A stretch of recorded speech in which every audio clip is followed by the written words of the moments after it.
Assalamualaikum warahmatullahi wabarakatuh. Perkenalkan, kami dari kelompok 3, kelas A120, akan mempresentasikan hasil tugas kami, yaitu pengelolaan kelas dengan mata kuliah pendidikan inklusi yang diampu oleh Bapak Faiz Nurmianto, yang beranggotakan Lisna Lulu Mufidah dengan NPM 214450004, Saskia Salsabila dengan NPM 20144500005, Niki Berlian Bramanto dengan NPM 20144500007, Natalia Angelina Sagala dengan NPM 20144500016, ada Ayuni Iseriati dengan NPM 20144500017, Wahyuni dengan NPM 20144500021, Samadani Gali Pradana dengan NPM 20144500028. Materi pertama akan dibawakan oleh Natalia Angelina Sagala.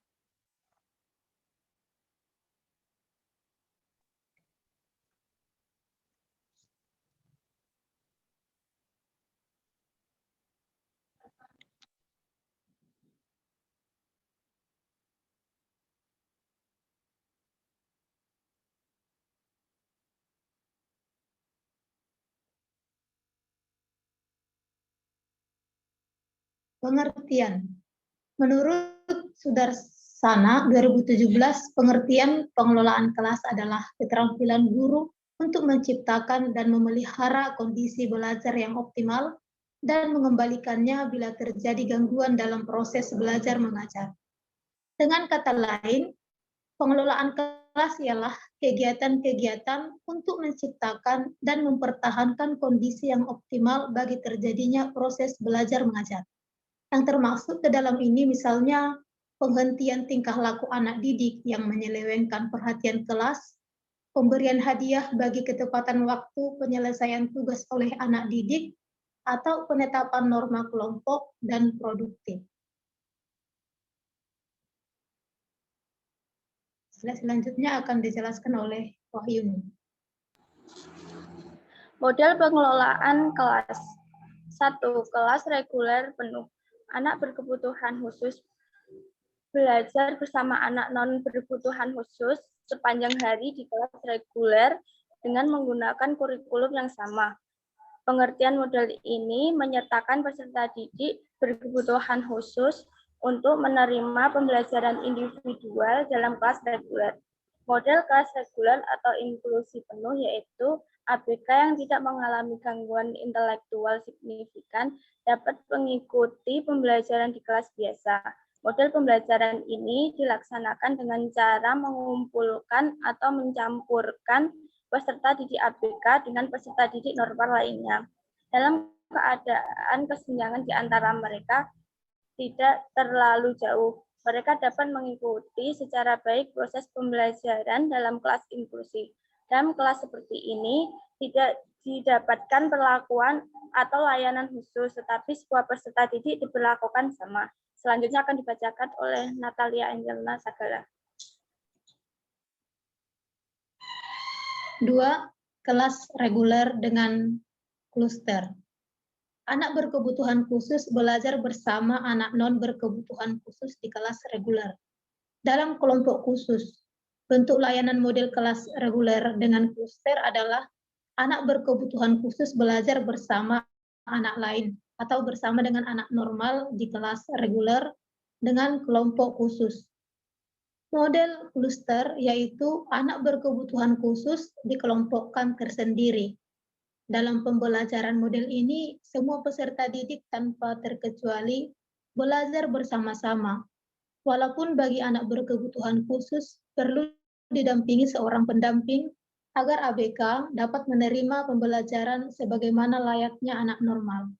Pendampingan ini memberikan layanan khusus ketika ABK atau anak berkebutuhan khusus mengalami kesulitan dan hambatan dalam belajarnya.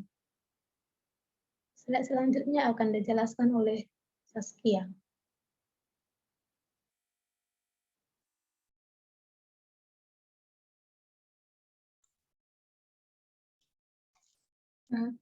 Selanjutnya 3, kelas reguler dengan pull-up. Anak berkebutuhan khusus belajar bersama anak non berkebutuhan khusus di kelas reguler, namun dalam waktu tertentu ditarik dari kelas reguler ke ruangan lain untuk belajar dengan guru pembimbing khusus. Pada bagian-bagian tertentu ada materi yang harus disampaikan secara khusus kepada peserta didik ABK disebabkan terjadinya kesenjangan yang serius bila mana harus belajar secara bersamaan dengan semua peserta didik. Nah, pada waktu-waktu tertentu tersebut, peserta didik ABK ditarik dari kelas reguler untuk diberi layanan khusus dengan materi, strategi, metode, dan media yang lebih sesuai dengan kebutuhan mereka. Masing-masing peserta didik yang memerlukan layanan khusus dibimbing oleh seorang pendamping khusus pula yang sesuai dengan keperluannya.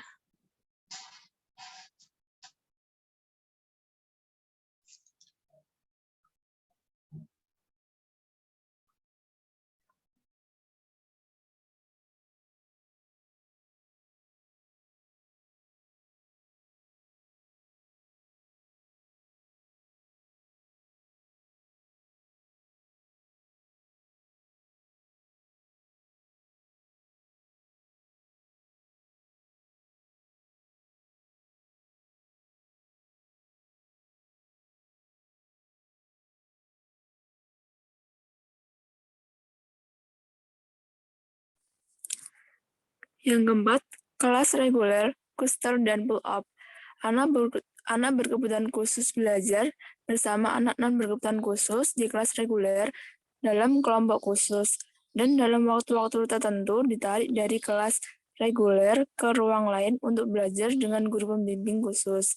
Pada waktu-waktu lain, anak ABK ditempatkan di kelas atau ruangan lain untuk memberi layanan dengan materi, strategis, metode, dan media yang lebih sesuai dengan kebutuhan mereka. Yang kelima, kelas khusus dengan berbagai pengintegrasian. Anak berkebutuhan khusus belajar di dalam kelas khusus pada sekolah reguler, namun dalam bidang-bidang tertentu dapat belajar bersama anak non berkebutuhan khusus di kelas reguler. Namun pada waktu-waktu tertentu, anak berkebutuhan khusus diperkenankan bergabung dengan peserta didik normal. Keunikan kelas semacam ini ialah kelas-kelas anak berkebutuhan khusus tidak jauh dari kelas-kelas reguler, bahkan masih berada dalam satu kompleks atau satu gedung yang sama dengan kelas normal. Anak berkebutuhan khusus bisa berinteraksi dengan peserta didik normal secara tidak langsung di dalam kelas dan berinteraksi secara langsung ketika berada di luar kelas. Next.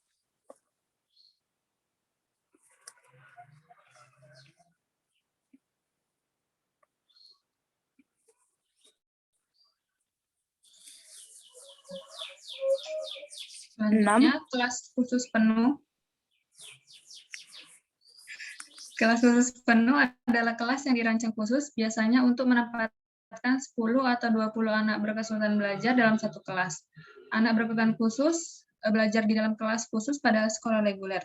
Nah, kelas ini seperti ini hanya menampung peserta didik ABK tanpa bercampur dengan peserta didik normal. Keuntungan dari kelas khusus yang pertama yaitu pembelajarannya menjadi lebih efisien karena pengelompokan homogeni. Kedua, anak berkesulitan belajar lebih banyak memperoleh pelayanan yang bersifat individual dari guru. Kekurangan dari kelas reguler yaitu anak berkesulitan belajar sering dicap negatif yang dapat mengganggu kepercayaan diri, penolakan dari teman, perolehan pekerjaan di masa depan, sikap negatif dari keluarga, dan harapan untuk berhasil yang rendah dari guru. Kemudian, anak berkebutuhan belajar cenderung hanya dapat berimitasi dengan sesama mereka.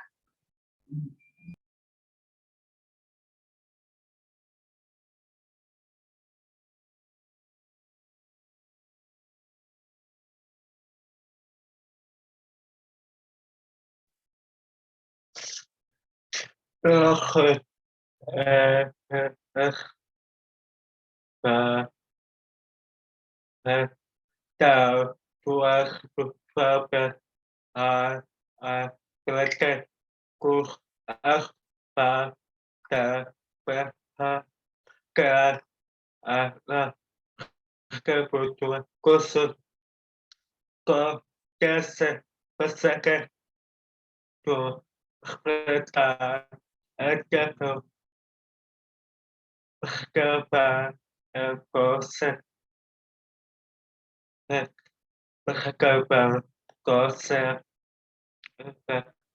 bukan perkataan belajar jatuh.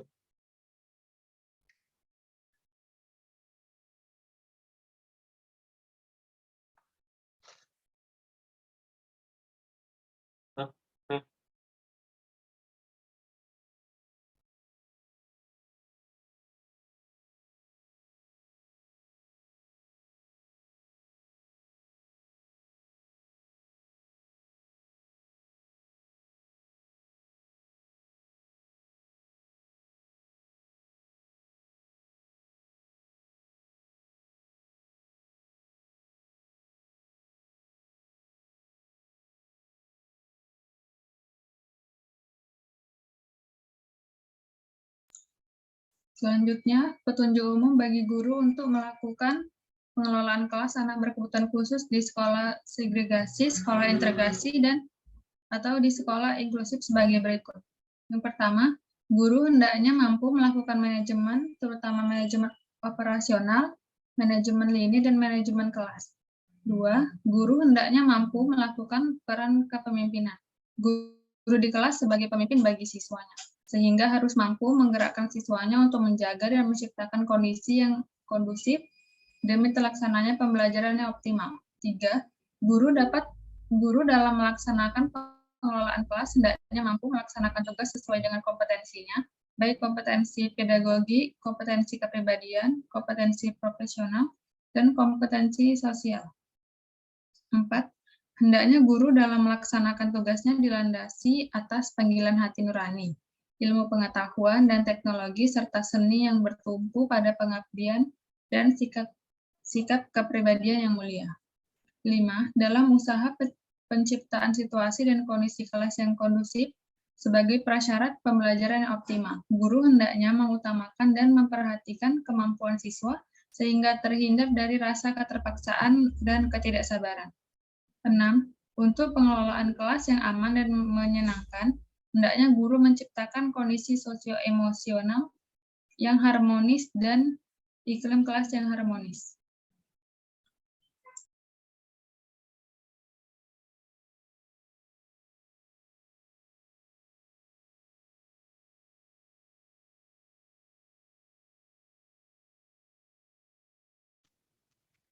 Sekian presentasi dari kelompok kami. Apabila ada pertanyaan, bisa ditulis di kolom komentar. Wassalamualaikum warahmatullahi wabarakatuh.